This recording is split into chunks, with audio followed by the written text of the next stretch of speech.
Sport and exercise science is one of the most popular degrees worldwide. In the UK alone, about thousands of people, I would say, start their sports science course every single year.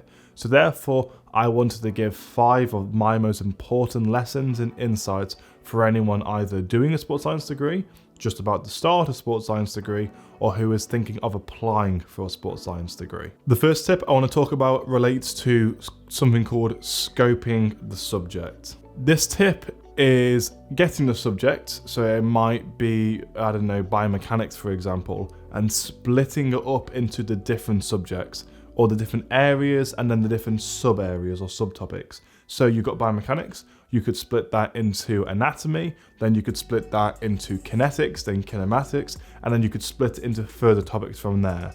By doing this, it gives you a better idea of the whole topic in general, but it also gives you a good idea of where you need to improve, because how do you know what areas you need to improve on if you don't even know the sections within the topic you are studying? For me, for example, I knew the thing that I struggled the most with was kinetics, for example, so that for biomechanics. So I knew that is one of the areas that I needed to focus on to get better grades in my biomechanics modules. The idea for doing this, as I've said, is that you don't really get bogged down on the details. You don't get bogged down in how creatine kinase affects the body, for example, in physiology. You look at the topic, and you zoom out, and then you look at all the different subjects or like areas within that subject, and then you zoom in from there. And as I said, it gives you a really good bird's eye view of each subject. And this is really important to do in sport and exercise science, more I would argue than a lot of other subjects. The reasoning for this is on a sport and exercise science degree, you're being taught physiology, psychology, sports nutrition, biomechanics, strength and conditioning, the clinical side of exercise and health as well, and potentially even other modules. Many of these areas or topics could be and are taught in a separate degree. So there's a lot of content that you could get bogged down with in sports science. However, because you're being tested on so many different fronts, a psychology essay is very different from a biomechanics lab report, for example. So therefore, by zooming out a bit and looking at the different modules and the different topics within sports science, and then looking at the different sub areas and subtopics within each subject, it gives you a really good idea of what you might and might not enjoy, depending on how much you enjoy that topic, and also what you need to get better at. The second tip, and this is relatively quick, but it is not to put all your eggs in one basket, or in other words, don't put all your eggs in 1 or 2 modules. In my case, I knew, or at least I thought I knew, I wanted to go into strength and conditioning before I even started my sports and exercise science degree, but I wasn't too sure, so that's why I did it, to get an overall feel on sports science. Yes, I prioritized the sport related modules and not the exercise/clinical related modules, but I made sure that all my modules were to a fairly decent grade,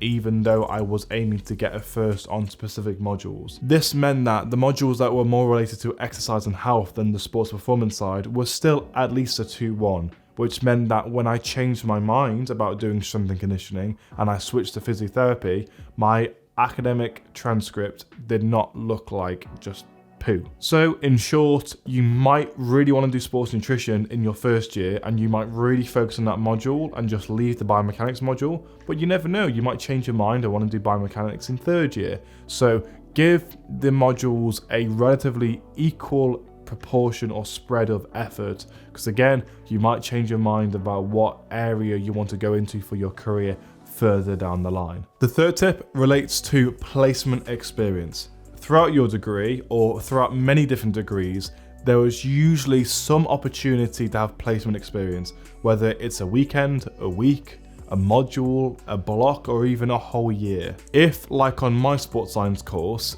you had a placement module in your 3rd year, then you want to be thinking about what area of sports science you want to be going into, and there's no pressure for this, but you kind of should be having an idea at the latest by the end of your 2nd year. Many universities will do what's called an elective placement, or they will give you freedom with where you want to get your placement. They'll have backups in case you can't get any, don't worry, most unis will have that, but Since you have freedom about where you get the placement, be proactive, get your foot in the door and email the right people to get the placement experience. You know, no one's gonna do it for you. And if they do, then you're probably not gonna have the placement that you want. The reason why I'm saying this is that whilst doing a sport and exercise science degree, it's impossible for them to give you placement experience in every single area of sports science. Therefore, if you want to study in a specific area such as strength and conditioning, some people will have a degree in just that subject. So therefore, you need to be proactive and get experience in that area, because if you don't,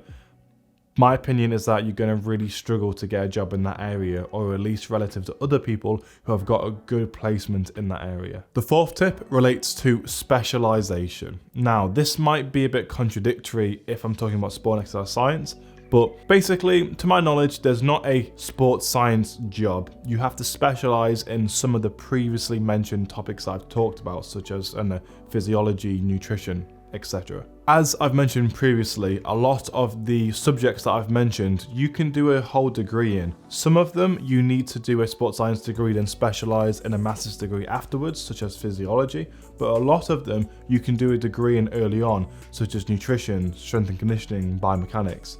And the reason why I mention this is that if you are certain you know what subject you want to go into, such as strength and conditioning, if you do a sports science degree instead, and then you apply for a job and someone has a bachelor's degree in strength and conditioning instead, that is more specific to what you want to do, they are automatically going to have a huge leg up, because whilst you studied 1 or 2 modules in that specific subject, they've done a whole degree in it. So if you're unsure, sport and exercise science is not a bad option to choose. However, if you are certain what you want to go into and you want to be as employable as possible after your bachelor's degree, then getting more specific with the degree that you want to do or that you should do, I think is a good idea. The fifth and last tip that I want to mention relates to career prospects. Essentially, having a think about what you want from your career, and please, for the love of God, don't do what I did and go into sport and exercise science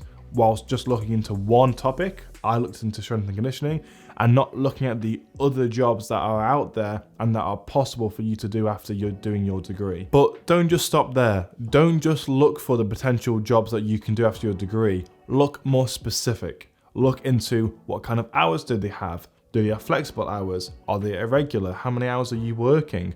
What does progression look like? What is job security like? What is salary like? What are the general roles and responsibilities you have in your day-to-day?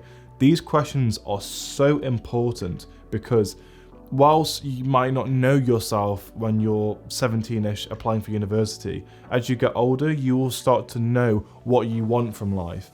And having a good think about, okay, well, no, for example, if you want a job that gives you a lot of freedom and you want regular hours to do your own thing, then that is really important to look into. If after looking into this thoroughly, you still want to do sport and exercise science and you're really passionate about it, and the opportunities that sports science gives you lines up with what you want from your career, then go for it. More power to you. I hope you do brilliantly in your career. If you enjoyed this video, then you might like the video that I did, which I will link here, which discusses how I made friends at university and things that I would do differently. I will see you there. Thank you for watching.